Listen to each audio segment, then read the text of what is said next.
Hello everyone and welcome back to my YouTube channel. Today I am catching up or trying to catch up with some videos that were still missing from some posts I shared on Instagram.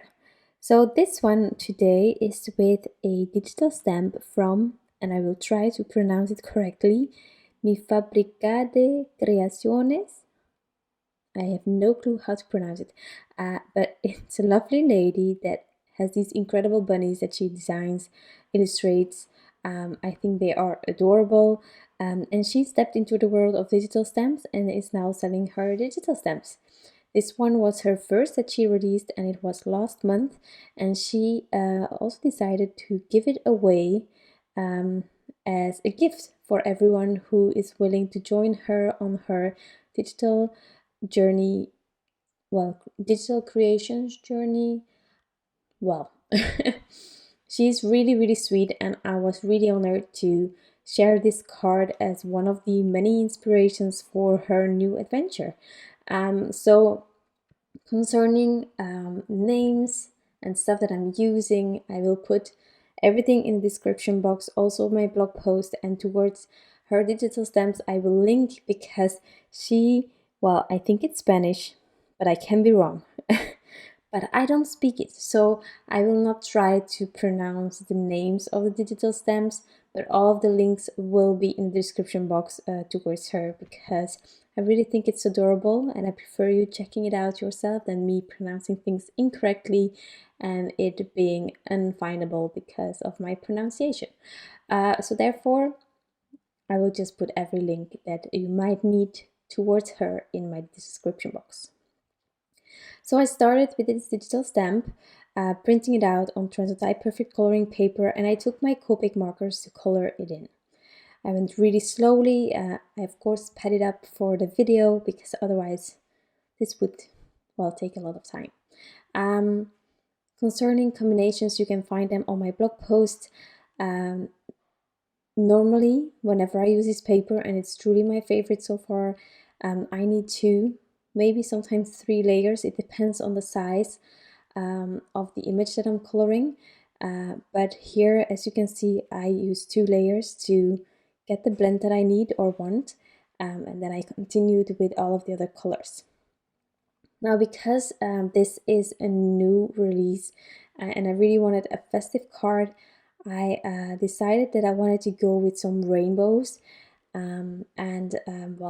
the most beautiful rainbow in my opinion is from Concord and Ninth. And although they have like a ton of new colors since a few months and they are amazing, I actually still have all of the old ones and so far haven't purchased the new ones yet. So I'm using the old rainbow from Concord and Ninth on my card, and I just had a leftover piece from another card so that I could see which color I was going to color her dress in and the bow.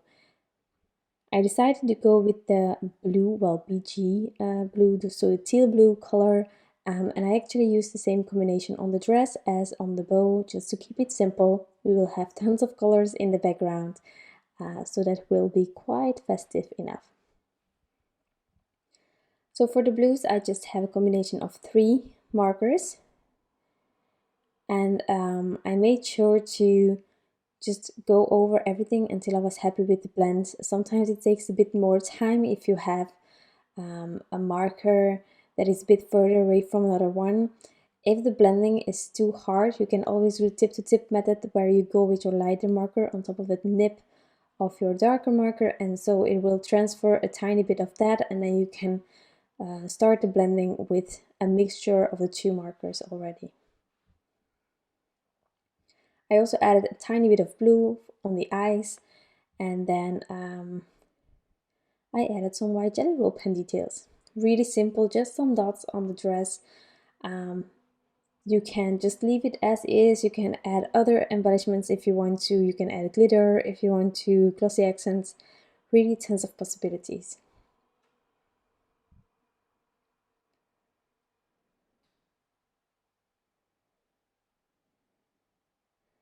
So there we are. This is our image, and now we will create our background.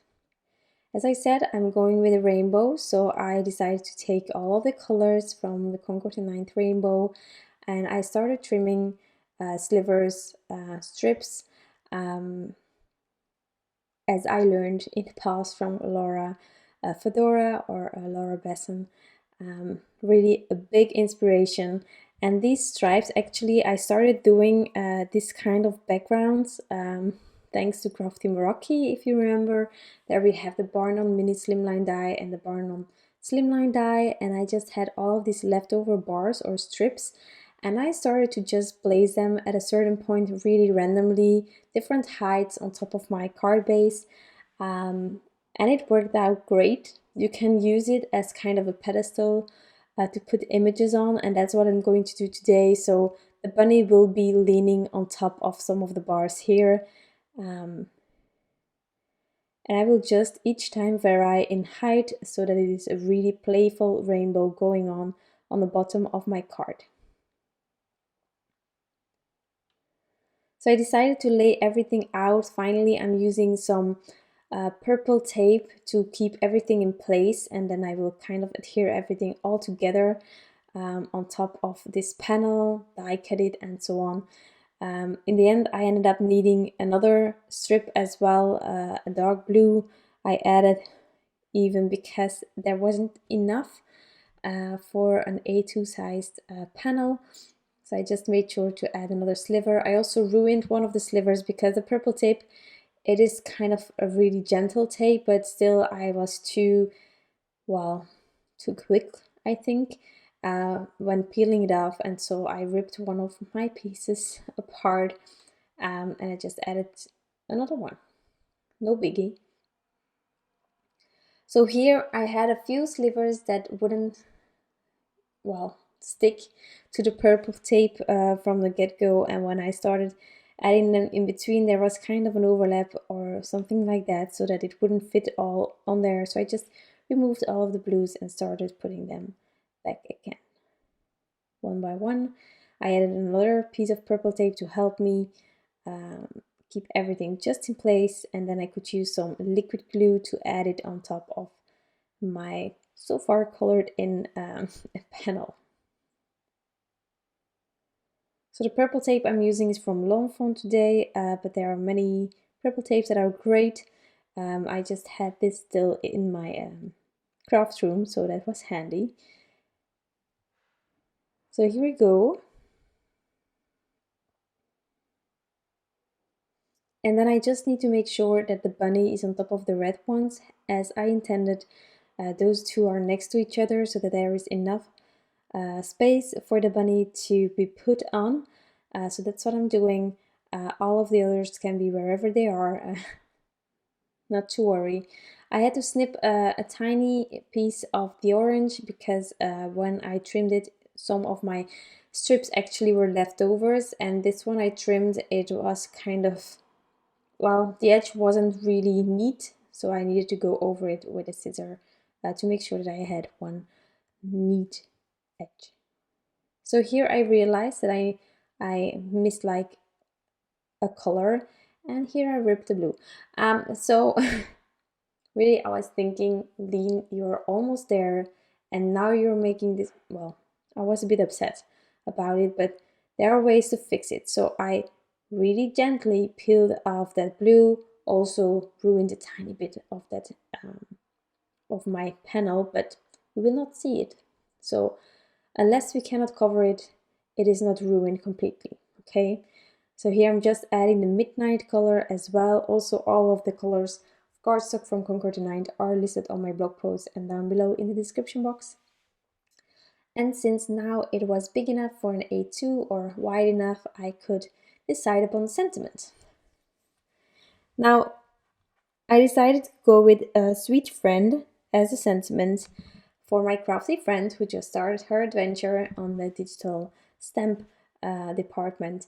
So I went with sweet friends, a friend. This one is from Hello Bluebird, if I'm not mistaken, and I used some pinks for it. I originally wanted to use like the friend, as you can see here, But then with all of the bars underneath, I found it a bit too much, so I ended up using the sweet and then the friend, but the innards of that die cut. So I'm just using some more liquid glue. I also die cut in the meantime the panel, as you can see, with basic rectangles from my elephant to get an A2 sized panel. Everything nicely die cut, everything straight. I really like things like that. I cannot trim things myself, it's an issue, but I'm just really bad at it. So, well, I'm using the negative here or the positive, depending on how you want to look at the friend, to help me get those innards perfectly aligned as intended by the die. I most of the time find that whatever brand I'm using, when they have like a die, a sentiment die, that they really thought about spacing. And I'm not going to reinvent spacing if they just made it perfect. So in this case, again, the friend, it was perfect for me. I added some liquid glue on top of my leftover pink piece of paper here to just dab the letters into it, hoping that I wouldn't have too much liquid glue on the back and that it wouldn't start oozing, because then it's harder to get rid of the the inlay piece. But it still oozed a tiny bit, so well, but we managed. You know, I just went really slowly, peeling everything off. There was a tiny piece of pink that was sticking to the F, but I just removed it with a craft knife. And then we have our sentiment. Now you can leave it as is. I even think that without a sentiment it will work as well. But I also decided to add a bit of embellishments. These are one of my favorites. They are the iridescent stars from Studio Kacha. They are just perfect. I love iridescent embellishments. They help every card just to be lifted up a bit more, because they take over each color that you can invent, and they are subtle at the same time, and they sparkle, and it's just perfect. I added the panel on top of a card base, and I also decided to add a tiny bit of glossy accents to those eyes. I love it when critters have big eyes and you can add a bit of glossy accents. They really shine. So that is actually how this card was created.